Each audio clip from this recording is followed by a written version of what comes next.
नमस्कार, आप देख रहे हैं न्यूज वन इंडिया। मैं हूं आपके साथ ऋतु तिवारी पोखरियाल। बुलेटिन की शुरुआत उत्तराखंड में न्यूज वन इंडिया की खबर पर मोहर लगी है, जहां ब्यूरोक्रेसी में फेरबदल की गई है। 21 आईएएस अफसर के विभाग बदले गए। अभिनव कुमार सीएम के विशेष प्रमुख सचिव बनाए गए हैं, तो सूचना की जिम्मेदारी भी अभिनव कुमार को ही दी गई है। आर मीनाक्षी सुंदरम बने सचिव के मुख्यमंत्री के। वहीं चुनाव आयोग द्वारा हटाए गए हरीश चंद्र सेमवाल का जलवा फिर से कायम। एक बार फिर से आयुक्त व सचिव आबकारी बने हरीश चंद्र सेमवाल। वहीं एसएस संधू मुख्य स्थानीय आयुक्त नियुक्त हुए हैं, नई दिल्ली बने। वहीं राधा रतूड़ी को अपर मुख्य सचिव की जिम्मेदारी दी गई है। राधा रतूड़ी को एसीएस गृह और कारागार की जिम्मेदारी दी गई है। वहीं मनीषा पंवार को अवस्थापना विकास आयुक्त बनाया गया है। उत्तराखंड परिवहन निगम अध्यक्ष बनी है मनीषा पंवार। ग्राम विकास राजस्व एसीएस बनाए गए हैं आनंद वर्धन। वहीं रमेश कुमार सुंधाशु प्रमुख सचिव वन पर्यावरण संरक्षण बने हैं। तो मनीष पंवार अवस्थापना विकास आयुक्त बनाए गए।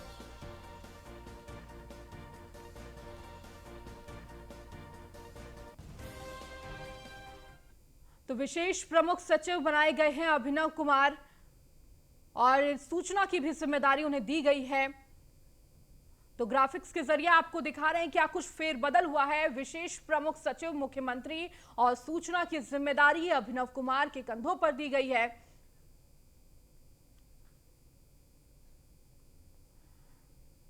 तो सचिव मुख्यमंत्री बने हैं आर मीनाक्षी सुंदरम।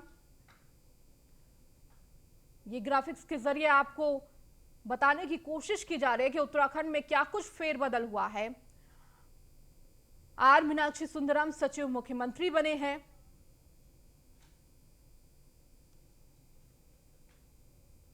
हरीश चंद्र सेमवाल का जलवा फिर से कायम हुआ है। तो एक बार फिर से आयुक्त व सचिव आबकारी बने हैं सेमवाल।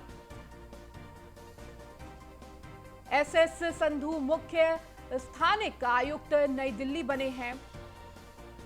तो वहीं राधा रतूड़ी को अपर मुख्य सचिव की जिम्मेदारी दी गई है। राधा रतूड़ी को एसीएस गृह एवं कारागार की जिम्मेदारी भी सौंपी गई है। वहीं मनीषा पंवार अवस्थापना विकास आयुक्त बनाई गई हैं। उत्तराखंड परिवहन निगम अध्यक्ष बनी है मनीषा पंवार। ग्राम विकास राजस्व एसीएस बनाए गए हैं आनंद वर्धन। तो तमाम जो फेरबदल हुए हैं, लगातार आपको तस्वीरों के माध्यम से, ग्राफिक्स के माध्यम से आपकी टीवी स्क्रीन पर दिखा रहे हैं कि उत्तराखंड में क्या कुछ फेरबदल हुआ है। और उत्तराखंड में न्यूज वन इंडिया ने इस खबर पर पहले ही मुहर लगा दी थी। तो ब्यूरोक्रेसी में फेरबदल हुए हैं, जहां पे 21 आईएएस अफसरों के विभागों में फेरबदल किया गया है।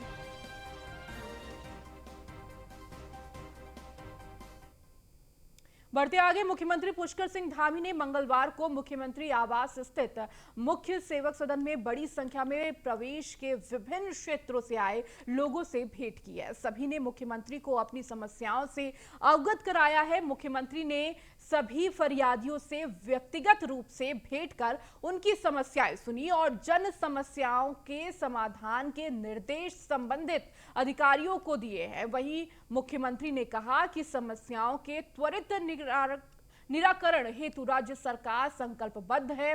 मुख्यमंत्री ने सभी समस्याओं और शिकायतों का रिकॉर्ड रखने और उन पर की जा रही कार्रवाई के फॉलोअप भी निर्देश दिए हैं अधिकारियों को।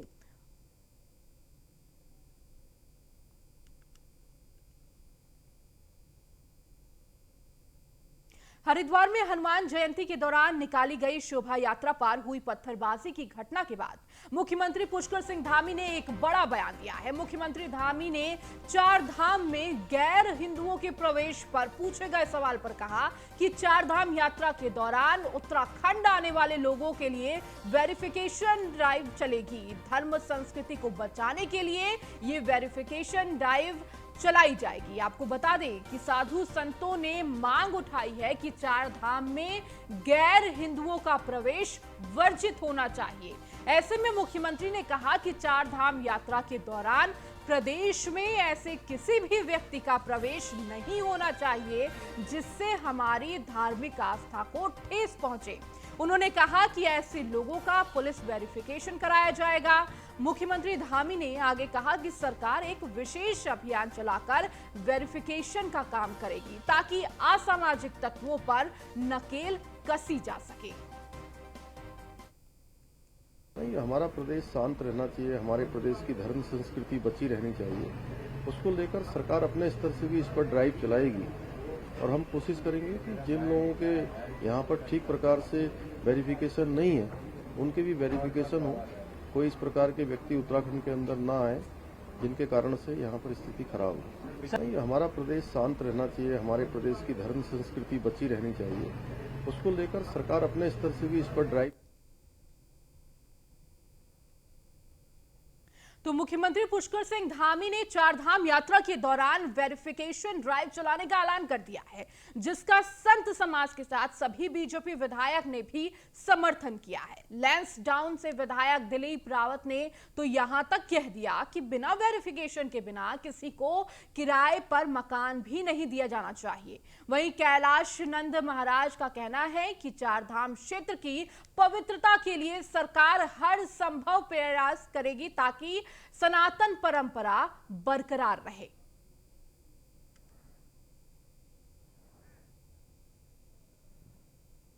तो चारधाम की पवित्रता के लिए सरकार ने जो बात कही थी, धामी ने जो बात कही थी कि वेरिफिकेशन किया जाएगा, उसके बाद तमाम लोगों के ये बयान आ रहे हैं, जहां संत समाज ने इसका स्वागत किया है।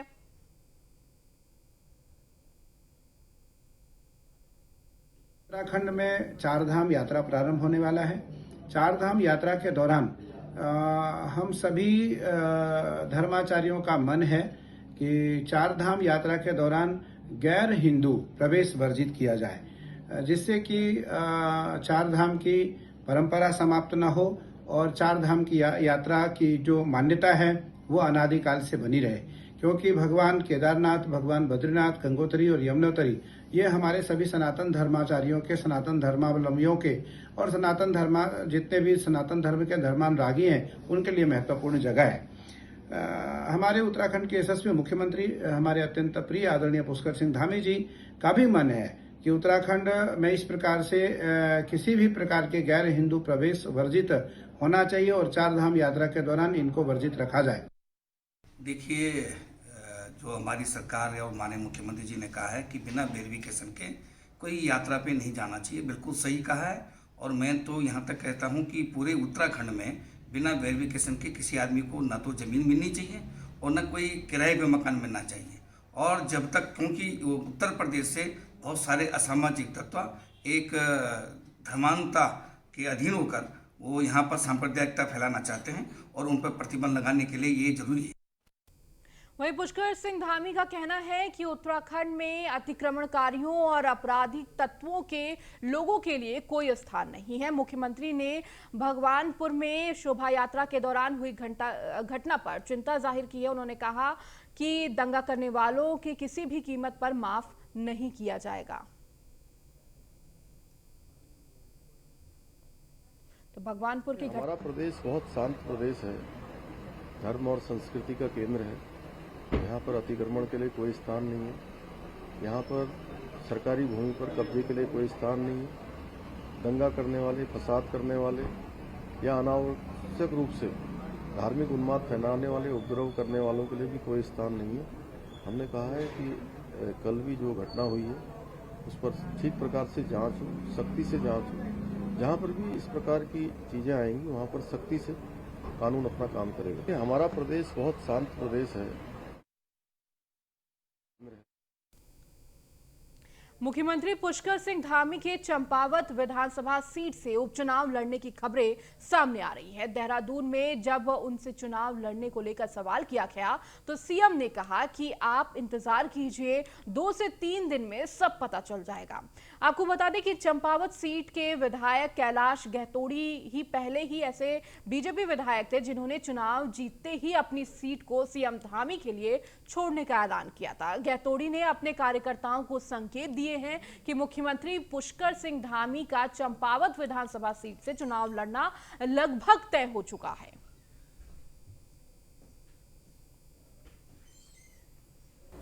आप सब लोगों के बीच में बहुत सारे हमारे जो विधायक भाई हैं, उन्होंने सभी ने अपनी अपनी तरफ से अपनी शुभकामनाएं दी हैं, अपनी शुभेच्छा प्रकट की है और सारी की सारी चीज़ें पार्टी हाईकमान के सामने रख दी गई हैं। जल्दी ही इस पर अगले मैं समझता हूँ 2-3 दिनों के अंदर सारी स्थिति स्पष्ट हो जाएगी।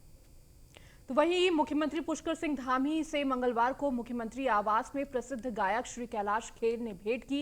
इस दौरान उन्होंने मुख्यमंत्री से भेंट के दौरान पर्यटन, संस्कृति और आध्यात्म से संबंधित चीजों पर चर्चा की। मुख्यमंत्री ने कहा कि उत्तराखंड को साल 2025 तक अग्रणी राज्य बनाने के लिए राज्य सरकार संकल्पबद्ध है। इसके लिए पर्यटन पर विशेष रूप से फोकस किया जाएगा। उत्तराखंड धर्म, संस्कृति और आध्यात्म का केंद्र है।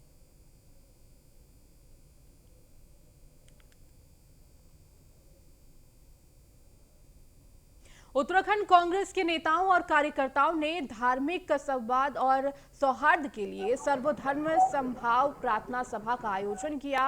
इस दौरान सभी कांग्रेसियों ने 20 मिनट का मौन धारण किया। गांधी जी को याद करते हुए रघुपति राघव राजा राम जैसे भजन गाकर सांप्रदायिक सौहार्द की प्रार्थना की। प्रार्थना सभा में सभी धर्मों के धर्मगुरु मौजूद रहे और इस मौके पर कांग्रेसियों ने कहा कि कुछ समय से उत्तराखंड में लोगों की धार्मिक भावनाएं भड़काने का प्रयास किया जा रहा है और इसी को लेकर प्रदेश कांग्रेस कमेटी ने प्रदेश में धार्मिक सद्भावना और सौहार्द बनाए रखने के लिए प्रार्थना सभा का आयोजन किया है। इस बीच सभी ने गांधी जी के भजनों के बाद मंत्रोच्चार करते हुए प्रदेश में सांप्रदायिक सौहार्द की कामना की।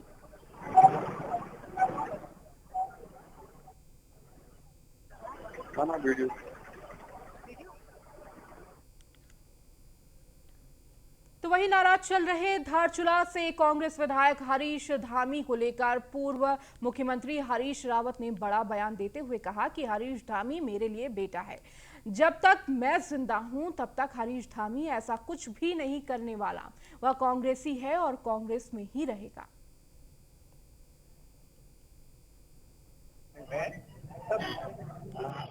आएंगे आप धीरे धीरे समय देखेंगे सब लोग जो है एक साथ एकजुट होंगे। हरीश धामी जी को भी मना लेंगे आप लोग? मैंने कहा हरीश धामी क्या तो मेरे लिए बेटा है, तो जो है जब मैं जिंदा हूँ तब तक कोई ऐसी बात नहीं होगी जिससे आप हरीश धामी को कहीं को विचलित पाने में। कांग्रेस के प्रदेश अध्यक्ष करण महारा पदभार संभालने के बाद दिल्ली दौरे पर हैं। करण महारा का कहना है कि उनकी केंद्रीय आलाकमान से यह महज औपचारिक मुलाकात है और वह कांग्रेस की आगे होने वाली रणनीतियों पर भी आलाकमान से विचार विमर्श करेंगे ताकि कांग्रेस को किस प्रकार से मजबूत किया जा सके। उन्होंने यह भी कहा कि कांग्रेस अब पूरी तरह से संगठन एकजुट है, कहीं भी कोई भी नेता विधायक नाराज नहीं है।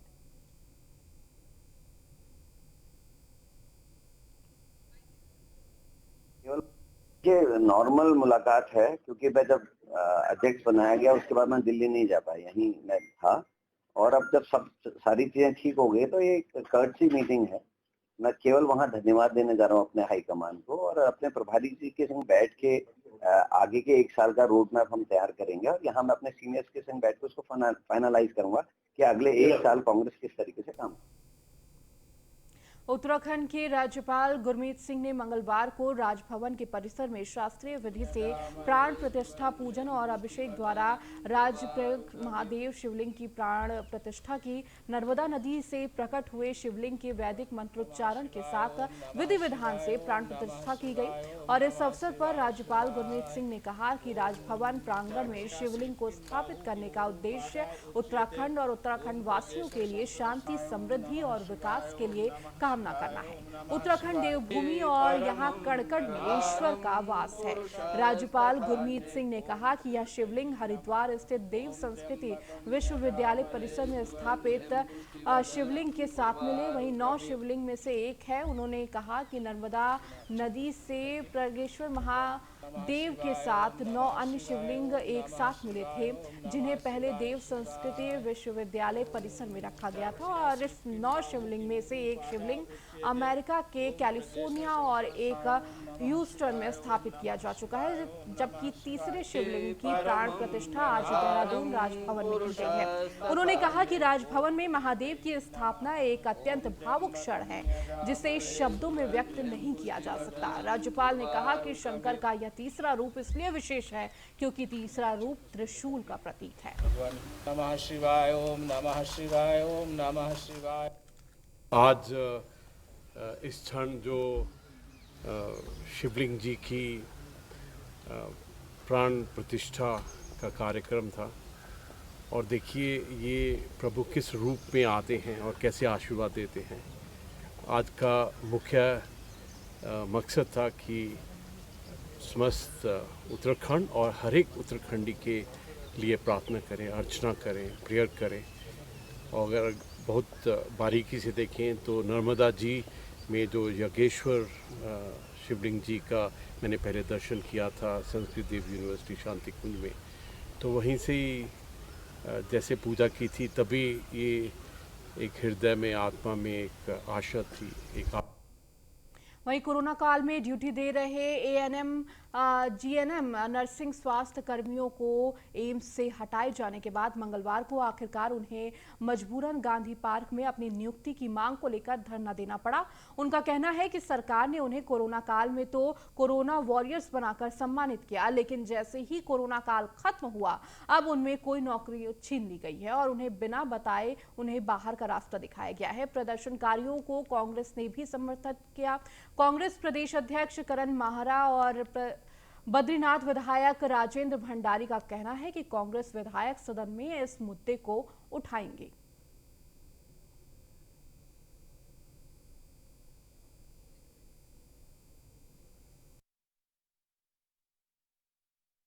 लोग जब प्रेस दीर्घा में बैठे थे, आप लोग सब इस बात के गवाह हैं। मैंने जब प्रश्न उठाया था तब सरकार की तरफ से धन सिंह रावत जी ने मंत्री की हैसियत से ये बयान दिया था, हाउस में कहा था कि हम कोरोना वॉरियर्स के रूप में जो लोग काम कर रहे हैं, पैरामेडिकल के लोग, इन लोगों की नौकरियां नहीं छीनने जा रहे, हम इन लोगों को समायोजित करेंगे। लेकिन आज सब सरकार दोबारा स्टेट हुई, दोबारा बन गई है, तो आज उन्हीं लोगों को जो लोग 3 सालों से कोरोना में हमारी जान को बचाया, जिन्होंने उत्तराखंड के लोगों की जान बचाई, हमारे बच्चों को, हमारे माँ बापों को, हमारे परिवार के लोगों को बचाया, आज जैसे ही कोरोना समाप्त हुई, सरकार का गठन हुआ, लोकप्रिय सरकार बनी, वैसे जो है बेरोजगारों को निकाल करके फेंक रहे हैं। ये कैसी लोकप्रिय सरकार है भाई? इस सरकार ने रोजगार देना था, ये लोगों का रोजगार छीन रही है। हम इस प्रश्न को सदन के अंदर भी उठाएंगे और जब तक इन लोगों की मांग पूरी नहीं होती है, हम पूरी तरह से अपने शिक्षित बेरोजगार कोरोना वॉरियर जितने लोग हैं, जितने उपनल के माध्यम से, संविदा के माध्यम से जितने लोग लगे हुए, जिनको हटाया जा रहा है, हम हर की लड़ाई हर स्तर पे लड़ेंगे।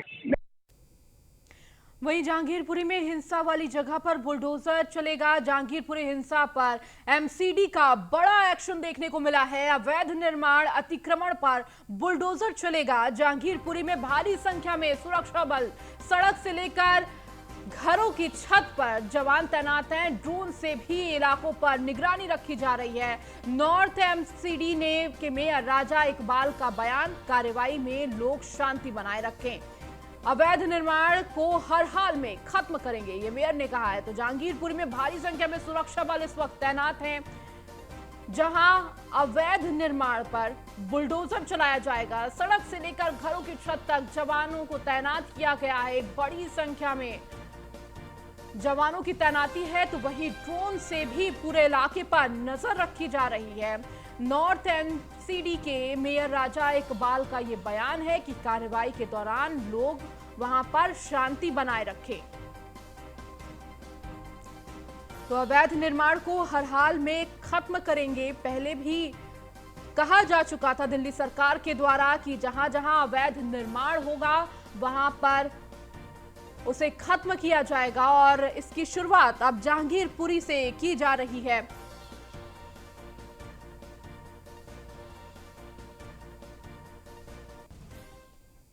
इससे पहले कार्रवाई से पहले क्या कुछ कहना था, आइए आपको सुनाते हैं। ये तो हमारा रूटीन का काम है कि हम जो भी इलीगल कंस्ट्रक्शन हो या इंक्रोच्ड एरिया हो गवर्नमेंट लैंड का, वो हम हटाते हैं। तो आज भी अपने नॉर्मल रूटीन में हम ये काम कर रहे हैं। इसका हिंसा से कोई लेना देना नहीं है? देखो, हिंसा से कोई लेना देना आप को रिलेट कर लो तो कर लो, तो उसमें कोई बुराई भी नहीं। देखो, उसमें हमारे 7 के करीब जेसीबी होंगे, अपना स्टाफ होगा, और जो भी हम नॉर्मल रूटीन में काम करते हैं वो हम करेंगे। 7 जेसीबी जा रहे हैं? हाँ जी।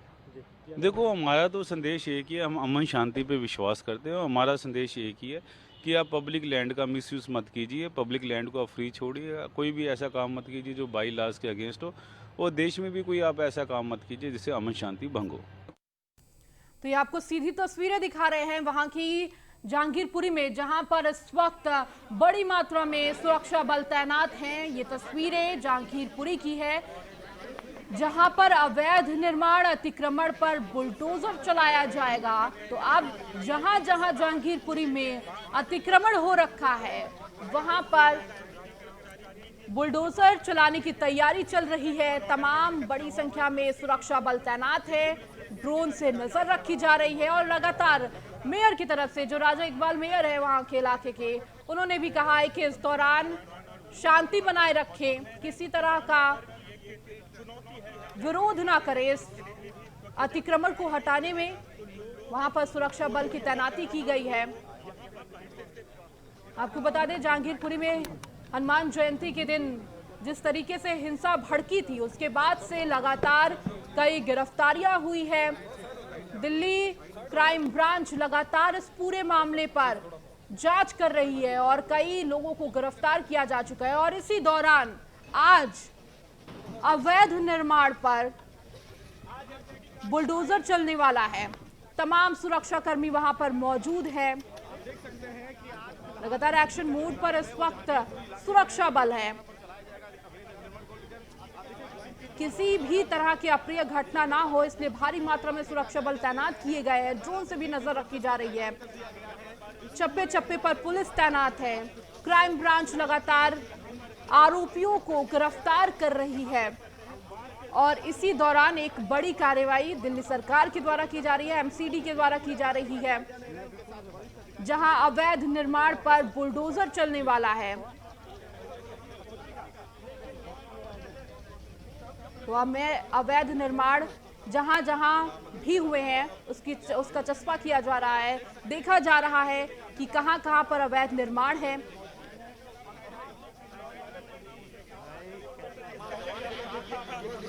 तो कुछ ही क्षण में एमसीडी की टीम वहां पहुंचने वाली है।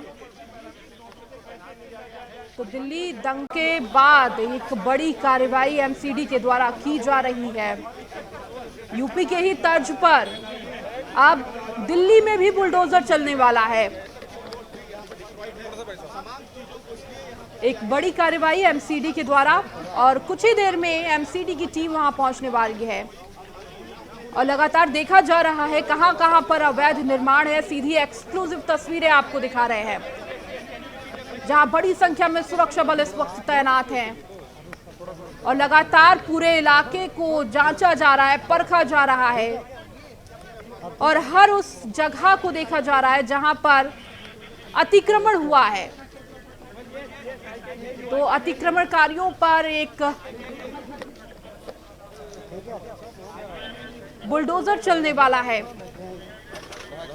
और ये तस्वीरें आपको एक्सक्लूसिव तस्वीरें जहांगीरपुरी से दिखा रहे हैं। तो हनुमान जयंती के दिन हिंसा भड़की थी और उसके बाद से ही लगातार वहां पर पुलिसकर्मी मौजूद हैं।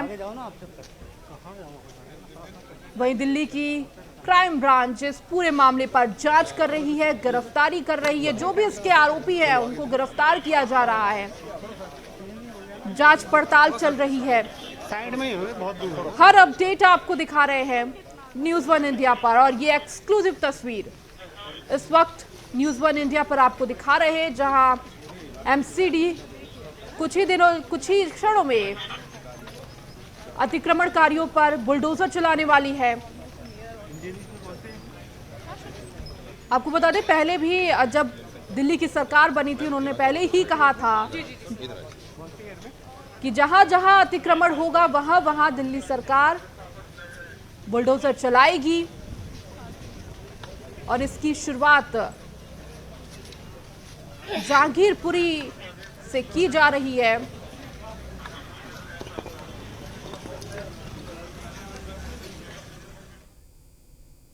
चलिए, इस बुलेटिन में फिलहाल इतना ही। बने रहिए न्यूज़ 1 इंडिया के साथ।